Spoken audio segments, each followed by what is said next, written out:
family would say, Magandang gabi sa inyong lahat. Ako po si Andrew McCormick. Ako po nagalat na maging abay ni Howard sa napaka-espesyal na araw ng kayong kasal. So, hopefully I did not offend anyone accidentally, but not to be left out, this is my greeting to Kelly's family, which is much more difficult in Tagalog.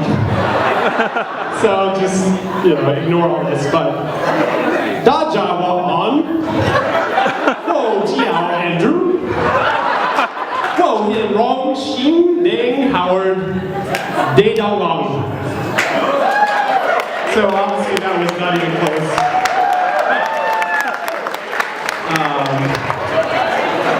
So yeah, hopefully no one's offended. But Howard, it's hard to know what to say after 20 years of knowing someone. So I originally was going to sing a song. The Kelly, quote unquote, I will burn your house down if you sing at my wedding. So there'll be no song tonight. But all joking aside, I'm sure everyone can agree, but Howard, you are the kindest, most genuine, most humble, nicest person I've ever met.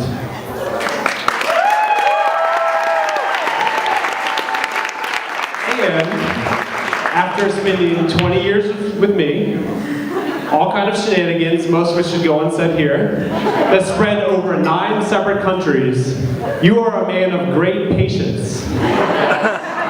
And so, after spending 20 years with me, living with Kelly, despite her flaws, which, who knows, there are any, it'll be a piece of cake. So, Kelly, you're very welcome. All right, time to go to the notes. Okay, yes. But not only have I taught you a lot of patience, Howard, but you've taught me a lot of patience, because I've spent most of the past 15 years trying to get Howard a girlfriend. Going back to 1998. Now I'll be honest, Kelly wasn't my first choice, or my second choice, or third, fourth, fifth, sixth, seventh choice. But you know what? She was the right choice.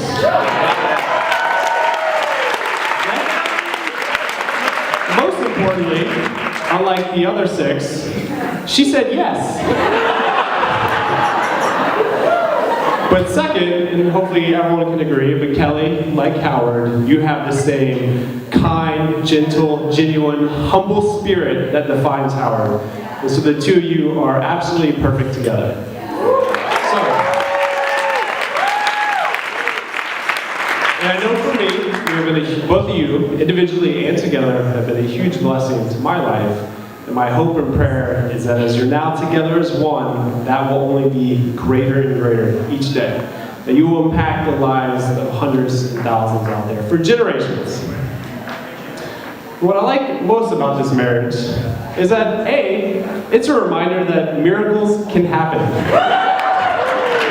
Because like I said, I've been trying for like 15 years without it. But it's also an amazing reminder that no matter how crazy life can be, it's my belief, I know that it's your belief, that there's a God out there, no matter how great, how big He is, that He cares about the small things, the little things, the stuff that defines us day to day.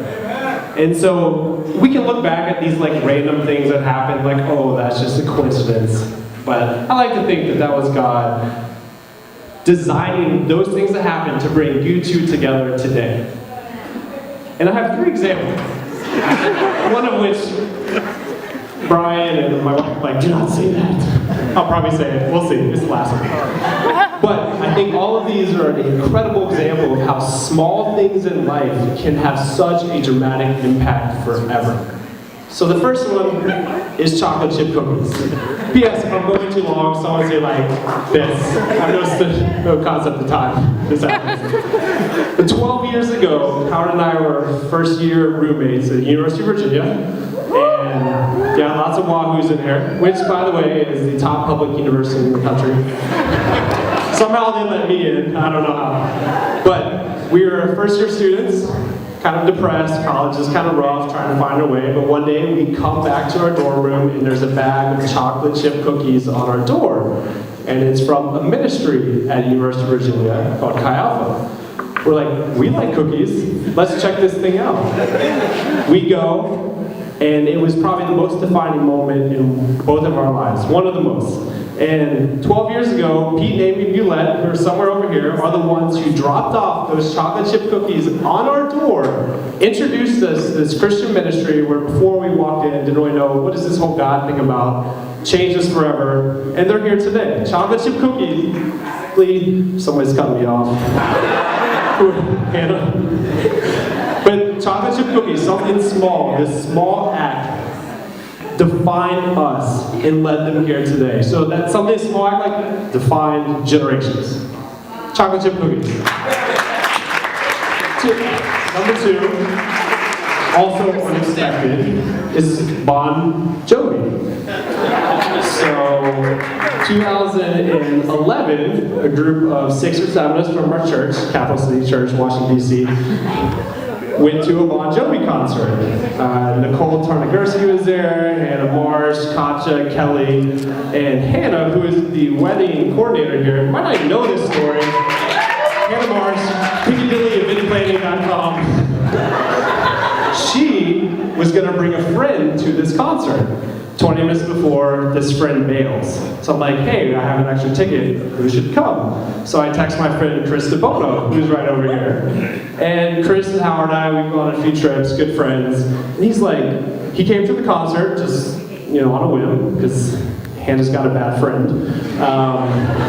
Chris comes, and he's like, hey, who is that cute Asian girl over there? And why is she not dating Howard? I had known Howard for 18 years. I known Kelly for like 2. And I was like, light bulb. And so at this concert, which seems so random that Hannah's friend didn't show up, and when I think, what musicians does Kelly like? Bon Jovi is not in the top 50. Somehow she was there, I don't know. Chris comes randomly, says it, light bulb goes off, and then a few months later, Richard Dias, formerly known as Dickie Dias, and I kind of hosted a party, and this party was, to hang out with people at church, bring in new people at church, and also to get these two to meet. So, you have a friend of 20 years, you have another friend of a few years, like, it's, how we get them together. Brian, should I say it? No? Okay. So, lack of a better word, the topic I introduced them with was food poisoning. I was told by my table not to say the D word. Diarrhea, something like that.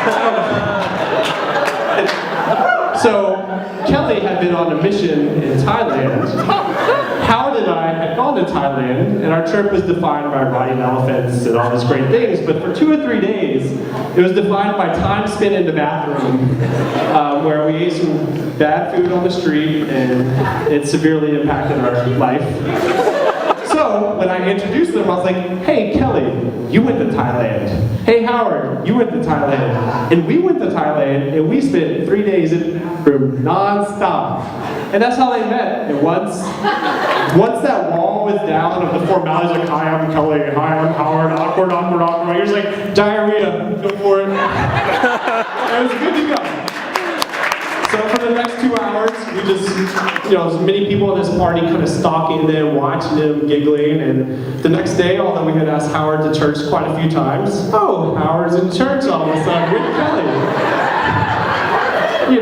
So that's how it went. So those little things that seem so small, and also as you're sitting in the bathroom, so wretched and horrible, brought these two together. And I think it's an example of how we have a God who cares so much about us that He will use these small things, even bad things, for the greater good.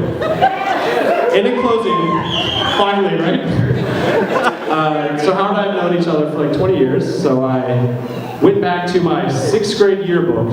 In my 6th grade yearbook, Howard writes, cheesy stuff, like, it was great having the class together. But at the end, he says, I hope to see you around next year. So Howard, I hope to see you around next year, and for 20, 30, 40 more. And you can bring Kelly too.